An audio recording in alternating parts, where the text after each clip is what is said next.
Kulubaphathiswa uMr Mabuyane masikwamkele ezikwindaba zethu 163. Kwintetho yakho yobume bephondo ukhankanye izinto ezininzi enizenzileyo ephondweni ngempumelelo. Xa mhlawumbi unofumana elinye ithuba, zindoni oqondayo into yobana ngaba ningabuyela kuzo niyozenza eningazenzanga? Enkosi Lisa, mandibulise kuwe nakubaphulaphuli okanye ababukeli. Kuqhubeka sisakha iziseko zophuhliso, ingakumbi izibhedlele nezikolo. Sakhe izikolo ngelithutyana lincinci nje, sakhe izikolo eziphaa ku-100 ingakumbi phaya emaphandleni. Sisakha izindlu zangasese ezikolweni. Yonke le nto ikade ingxaki ithethisa pha, siyayilungisa yonke loo nto. Kodwa okubalulekileyo kukugxila kakhulu kumcimbi wezoqoqosho. Kumcimbi wezoqoqosho sijonge kakhulu ekudaleni amathuba omsebenzi, kuba lelo zoqoqosho lizasinceda sizise uphuhliso gabalala pha. Abantu bakuthi batsho bafumane imisebenzi, abantwana basemakhaya abanjengani bangazapha eRhawutini bakwazi ufumana imisebenzi phaya. Zininzi ke into esizikhangeleyo neziqaliswe sithi sathetha ngazo, watsho wonke umuntu wangena kuzo. Noba uthetha nge-cannabis, sisebenza kwi-oceans economy, sinolwandle phaya oluyi-800 kilometers esingazange senza nto ngalo iminyaka ukusukela sabakho ngo-1994. So sijonge umcimbi we-oceans economy. Ininzi ke i-economy kulaa nto, noba uthetha nge-maritime, uthetha nge-bunkering, ukuseviswa kweenqanawe njalo njalo. So sijonge kakhulu apho sigxilile i-fishing, sifishe phaa, sibe nee-factories zonkonkxa, siphuhlise iintlanzi nabantu bakuthi kulaa ndawo. So sijonge ezoqoqosho kakhulu, sigxile kwezolimo. We are also working kwiiprojekthi ezifana no-biofuel nazo phaya, ukususwa kwamatanki emanganizi phaa kwela zibuko laseGqeberha, siwasa ngapha kwela zibuko laseNgqurha, khona ukuthi sivula amathuba phaa ezoshishino, ukhenketho, senze i-waterfront. Zonke ezo nto ezo zikwizicwangciso zethu, siyazilandela, kwaye ezinye befama selezenzekile ngoku. So ndizama ukuthi sigxile kakhulu kwezoqoqosho, noba ujonge intetho yethu ibiyintetho ibibanzi, ibigxile kakhulu kumsebenzi esiwenzileyo kuba besiyoripota ebantwini. Kodwa sisithi nazi ezinye izinto esizilandelayo esicinga uba sizawuzikhawulezisa ukuqiniseka uba abantu bakuthi baneebhorho eziwelayo, ukunyusa umgangatho weendlela. Iindlela zase-Eastern Cape ezininzi zizi-gravel road, phantse u-90% weendlela zaphaya ziindlela zomhlaba engekho lula. Uyayenza kulo nyaka kufika izikhukhula, zizikhukhulisa indlela, uthi ubuya wena ugoduka uhambe emaweni, kanti indlela ibiyenziwe kulo nyaka opheleyo. No-auditor general bekabe naloo ngxaki xa izo-audit kube kuthiwa le ndlela ibiyenziwe ngenxa yezikhukhula ze-global warming ne-climate change, sibe nezo ngxaki. Kodwa siyasebenza kakhulu ngoku. Imeko nesimo sase-Eastern Cape sinika umdla kakhulu. Wonke umuntu ose-Eastern Cape uyabona nezinto besizichaza, besingachazi izinto nje esizicingayo nesiboniswayo ngazo, besichaza izinto ezikwazi ukukhombeka, uzibona uba nyhani into ethile iyenziwe, nyhani into ethile iyenziwe. I-Eastern Cape xa uyijonga iyi-construction site kwimeko yezendlela, ingakumbi kwiindlela ezizidibanisa iidolophu phaya kwakunye neendlela ezidibanisa elaphondo namanye amaphondo, kuba sifuna ukukhulisa ezoqoqosho, sinyuse ke umgangatho we-logistics, kubantu bakwazi ukuzisa izinto ezisuka nakumanye amazwe. Sisebenzisa la mazibuko amathathu, siliphondo linamazibuko amathathu, elaseMonti, elaseNgqurha, elaseGqeberha. Onke la mazibuko aredi. Siyavuya ke ushishino lwezemoto luyibonile loo nto. Njengoba uFord esenza imoto zakhe apha, ufuna imoto zakhe ukuzisa phaa kwela zibuko laseNgqurha nakwela zibuko laseGqeberha. Yiyo le nto sisebenza ngokuna sinyusa umgangatho wale ndlela kaloliwe esuka apha eRhawutini ehlayo ebheka phaa, khona ukuze ithwale lo myinge wezimoto uFord afuna ukuba ziyowukhutshwa phaa. uBMW ebekade ekhupha iimoto zakhe ngapha eMozambique xa ezithengisa kumazwe aphesheya, ngoku uqalile ukuzikhupha phaa kwela zibuko njalo njalo. Siyawunyusa umgangatho wezibuko laseMonti, sisebenza noTransnet. So mkhulu umsebenzi esiwenzayo ukuguqula nje imeko yezoqoqosho kwela phondo. Kulubaphathiswa, xa siphinda sibuyela kumcimbi wezokhenketho ukhankanye into yobana ngaba zininzi into enizenzayo, kodwa sisekhona futhi kananjalo isikhalo, nanjengoba sisazi into yobana ngaba akukudalanga kuvalwe enye yendawo zokufikela abakhenkethi kwiphondo lethu eMpuma Koloni, iMazepa Hotel. Akudalanga ivaliwe, uba ndiyacinga kakuhle ivalwe nge-27 kaJanuwari. And loo nto ikhokelele ekubeni abantu abaninzi ababalelwa ku-24 baphulukane nemisebenzi yabo. So xa usithi zininzi izicwangciso eniphezu kwazo, ingaba mhlambi zizawuthatha ixesha elingakanani, ngoba abemi baseMpuma Koloni bayakhala ngentswelangqesho, sinabo noogqirha futhi nabo. So yinto nizawuyenza ke into yobana ngaba nilwe le crisis sikuyo yentswelangqesho? Andiqale kuleyo gqirha. Umcimbi wogqirha ngumcimbi welizwe lonke, ayingumcimbi wase-Eastern Cape. Umphathiswa wezemali ngoko benika ingxelo yesimo selizwe nemali, imali izabelo. Uyichazile into yokokuba nantsi imali izawuqashwa ngayo oogqirha. Ndicinga ke leyo ingxaki yona iyasombululeka namanesi, njalo njalo. Njengoba sivalelwa eMazepa Bay ngapha, sivula enye i-5-star hotel ngapha eMkhambathi ezilalini ngaphaya eFlagstaff. Kodwa asifuna uvala nelinye ishishini elisebenzayo. Nam ndothukile ndiyipremier xa ndiva sekuthiwa abanikazi beMazepa Bay bayavala, bengazange bakhe beza nozothetha nathi sibonisane uba yeyiphi enye indlela esinoyenza. Siyazenza indlela msasazi ezisisakula amazibuko, ingakumbi kwezi ndawo ze-tourism.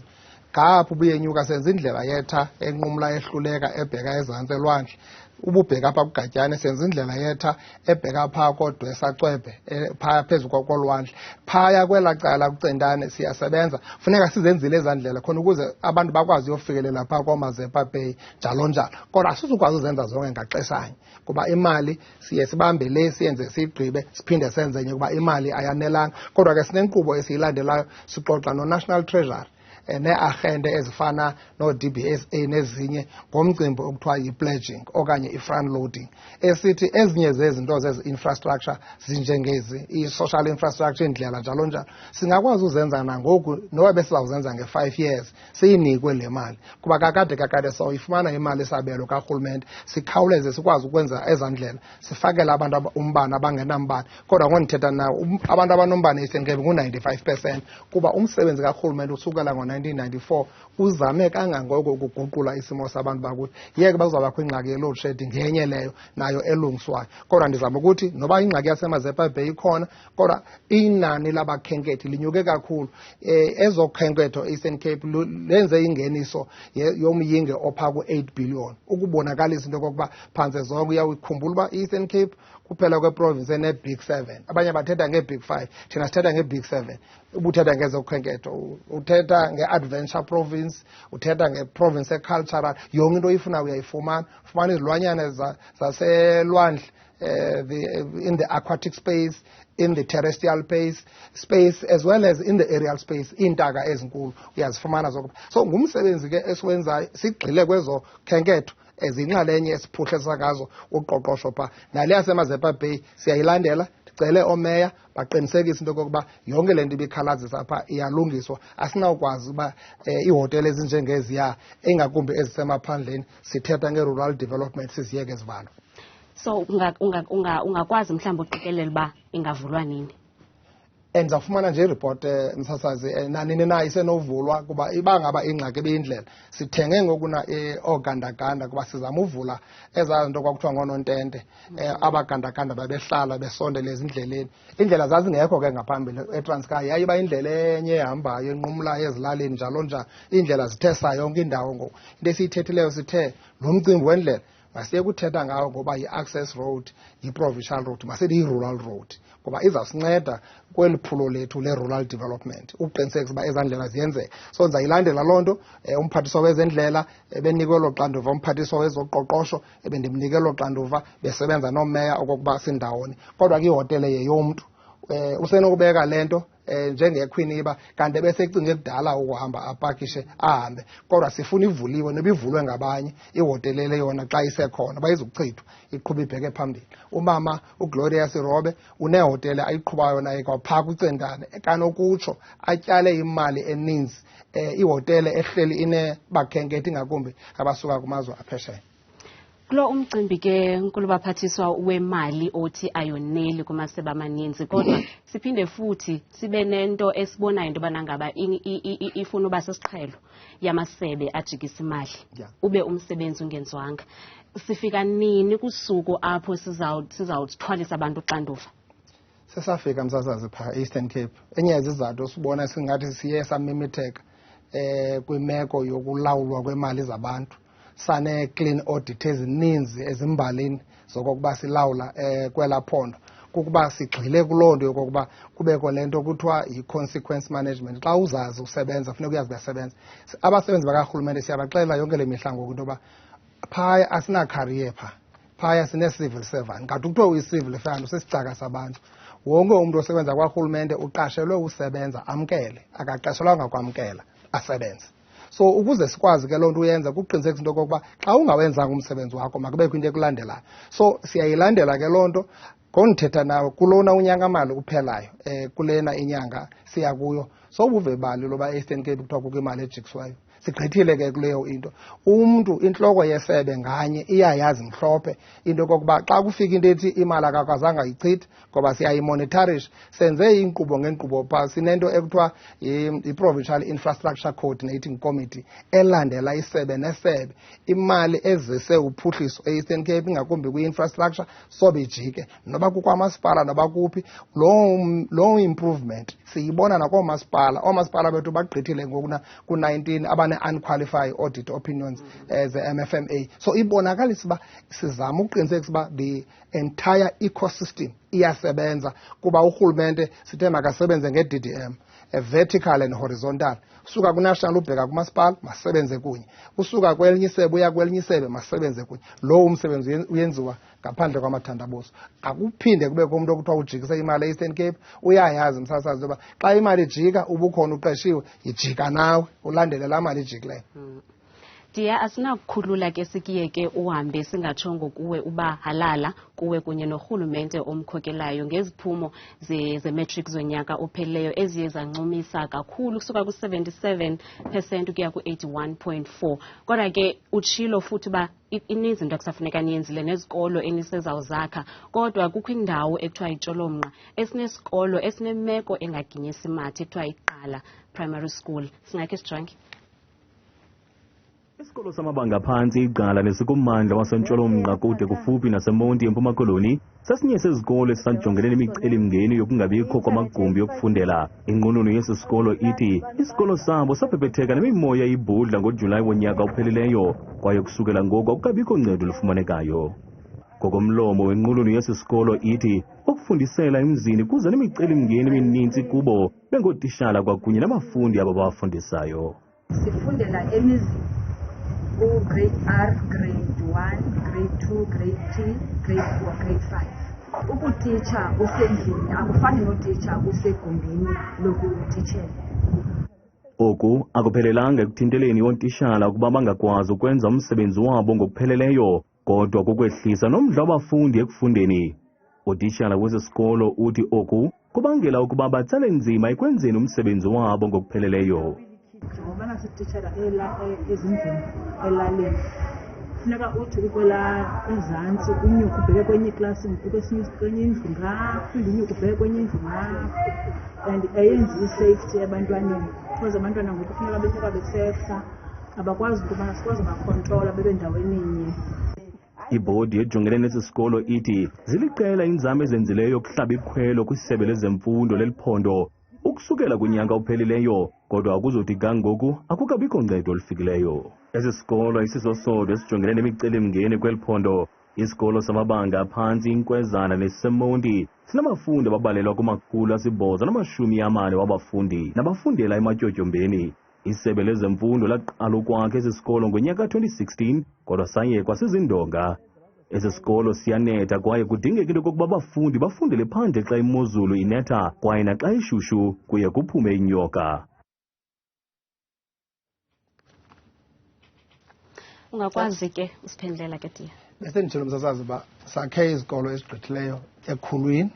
Yenye yemingeni esinayo le apho siba ngocofa ishiye kwenziwa izinto ezingagqitywa. Ndihlangane nale meko enje phaa eDimbaza yesikolo ebesimke kulo nyaka kupheleyo. Ndathi kuba bendihamba phaa ndigqitha phaa kokuvulwa izikolo ndawufika kwimeko enjalo ndibona abantwana bevale indlela ndaya nabo esikolweni. Xa ndifika ndiyibona imeko ngenyaniso bobo athalala lokungakwazi ukusebenza ngesivinini esifanelekileyo kumagosa, nothi kuba urhulumente ebengenayo imali yolungisa iintlekele ezinjengezi. Sasilandele esi sikolo msasazi, ndiqinisekile izawuphela iveki kucaca uba kwetheni laa meko izibe nje yasa sikolo kuba yimeko engamkelekanga at all.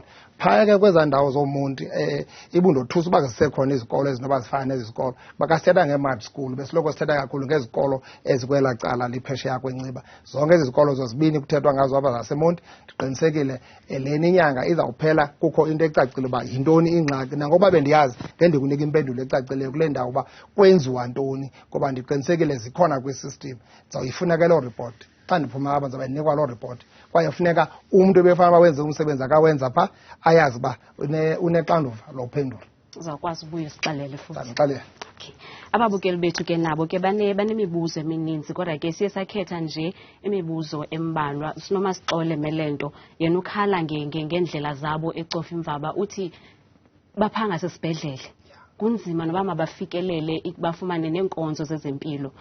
Indlela zabo zizindonga, izithuthi zenqwelo ezithuthi izigulana azikwazi ukufikelela kubo.